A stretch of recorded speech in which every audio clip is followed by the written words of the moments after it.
Hello, my friend. I'm glad you're here.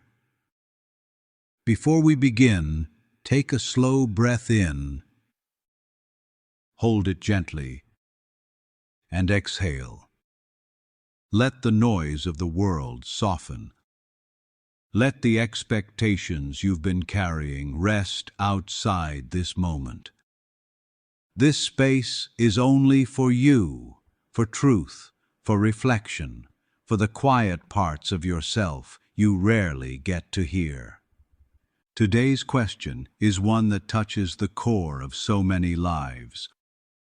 Why do we silence our true desires in work and life, choosing the path expected of us instead of the one that calls to us quietly from within? It's one of the most universal forms of self-abandonment. Not dramatic, not loud, just quiet choices, small compromises, steady steps away from who we are and toward who the world told us to be. Let's walk through it gently. 1. Because expectations feel safer than authenticity. From childhood, we learn the rules of belonging. Be reliable, be predictable, be good, be useful. Don't disappoint, don't deviate. Don't disrupt what others expect from you. And so we learn to silence the desires that might make others uncomfortable, the dreams that don't fit the family story, the career choices that seem impractical, the talents that don't make money, the paths that feel risky, the passions that don't fit the mold. Life. Example: a young woman dreamt of becoming a writer. Her family told her it wasn't realistic. They wanted her to choose something stable: law, medicine, teaching. She followed their expectations, became a lawyer, excelled on paper. But every night she felt a quiet ache in her chest, not painful enough to break her, but deep enough to haunt her. She lived the life others felt proud of, while the life she wanted waited patiently in the dark. She didn't choose the expected path because she lacked courage. She chose it because she feared losing acceptance. We all do this, in our own ways. 2. Because the world rewards conformity, not individuality. Society quietly teaches us that the right path is the one most people walk. Go to school, get a job, climb the ladder, buy a house, work until retirement. Don't change too much. Don't question too deeply. There's a comfort in this, a sense of belonging through similarity, but conformity has a cost. You can follow the path perfectly and still feel empty. Life. Example: a man spent 25 years in a corporate career. He was respected, well paid, successful, but he secretly loved woodworking, shaping something beautiful with his hands. He kept telling himself he would pursue it later. Later never came. One day he said, "I built a career, but lost the joy that made me feel alive." The world applauded his success, but inside, something was quietly dying. We silence our desires because conformity looks safe, and authenticity looks like a risk with no guarantees. 3. Because choosing our own path makes us responsible for the outcome. If you follow someone else's expectations and fail, you can blame the system, the advice, the circumstances. But if you follow your true desire and fail, it feels like personal failure. That fear is paralyzing. It whispers, what if you choose wrong? What if you're not enough? What if you disappoint yourself? So we stay where we are, choosing the predictable over the meaningful, because predictability feels safer than disappointment. Life. Example: a woman dreamed of opening a small coffee shop. She planned it for years, notebooks full of ideas, sketches, menus. But every time she felt ready to act, fear froze her. What if it fails? What will people say? She stayed in a job that drained her, telling herself she was being realistic. But beneath that realism was fear, disguised as logic. We silence desire not because we don't have dreams, but because we fear being responsible for our own happiness. 4. Because many of us don't trust our inner voice. Somewhere along the way, we learn to distrust our instincts. You're too emotional. You're too sensitive. You're unrealistic. You don't know what's good for you. You should do what everyone else is doing.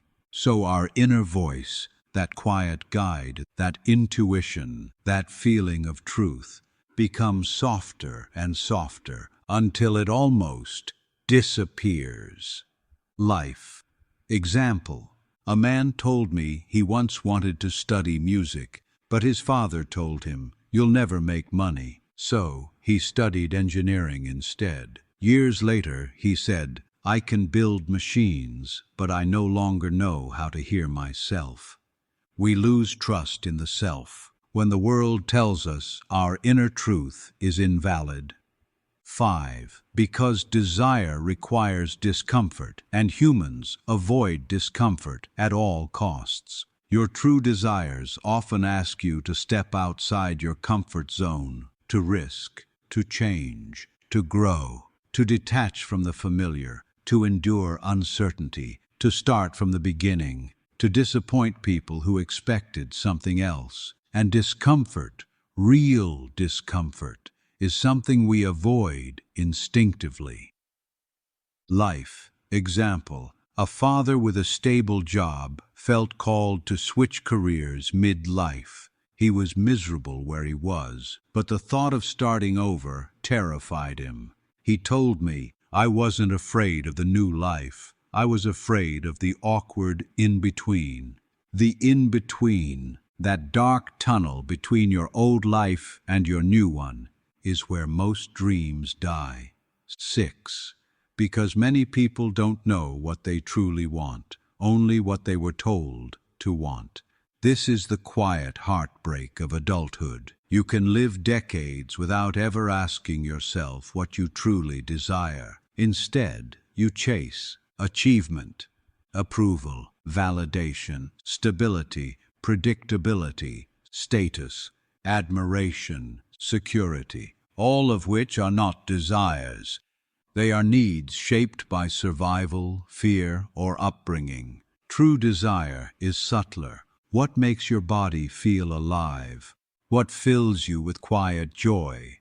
What feels meaningful, even if it's not successful? What creates a sense of inner rightness? Many people silence their desires simply because they've never met them.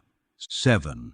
Because the people around us fear our change. When you follow your true desires, your family, friends, or partner may feel threatened, not intentionally, not out of malice, but because your growth forces them to confront their own stagnation. If you change, they may need to change too, or risk being left behind, so they say things like, "Are you sure? Isn't that risky? You're overthinking. You have a good thing going. Why change it?" Their fear becomes your silence. Life. Example. A man wanted to leave his stable government job and start a farm. His family begged him not to risk everything. They told him he was crazy. For years, their fear drowned out his desire. He stayed where he was, unhappy but compliant, until he finally said, "I realized they didn't fear my failure. They feared their own." We stay small to keep others comfortable.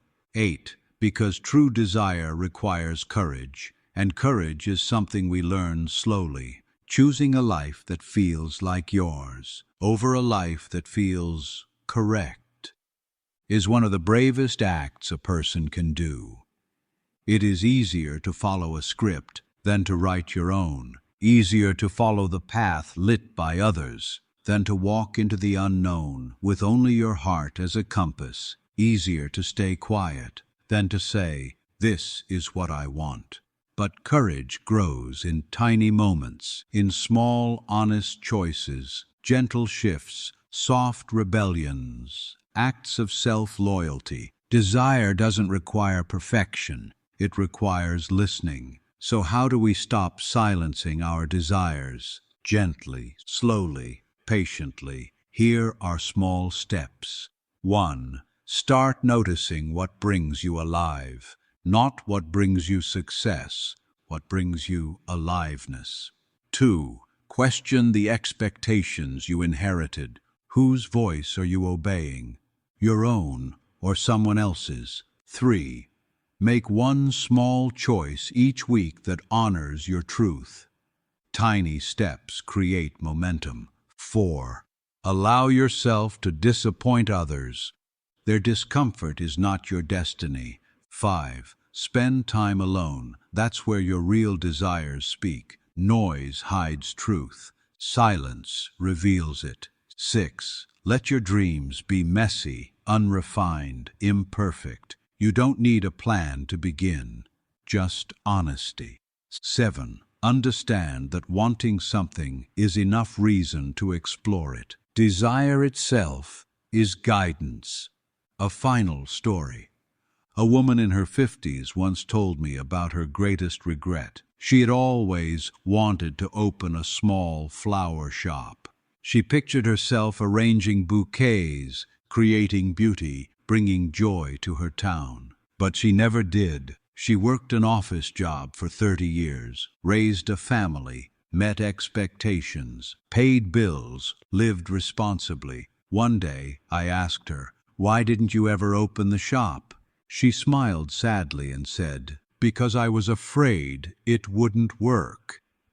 But I think the truth is, I was more afraid it would work, and I'd have to admit that I had been living someone else's life for decades. Then she said something I've never forgotten. I thought choosing my desire would ruin everything, but not choosing it ruined something inside me instead. My friend, your desires are not accidents. They are signals, whispers from the deepest part of you, about who you might become if you allowed yourself to truly live. Do not wait for the perfect time. Do not wait for permission. Do not wait for courage to arrive fully formed. Listen to the quiet voice. Follow it gently. It knows the way home. Thank you for being here, for giving yourself this moment to reflect. Stay gentle, stay curious, and stay kind. And if this question spoke to you, continue your journey with us on Yarven's Questions. More stories, more reflections, and more quiet truths are waiting for you. Take care, my friend. Until next time.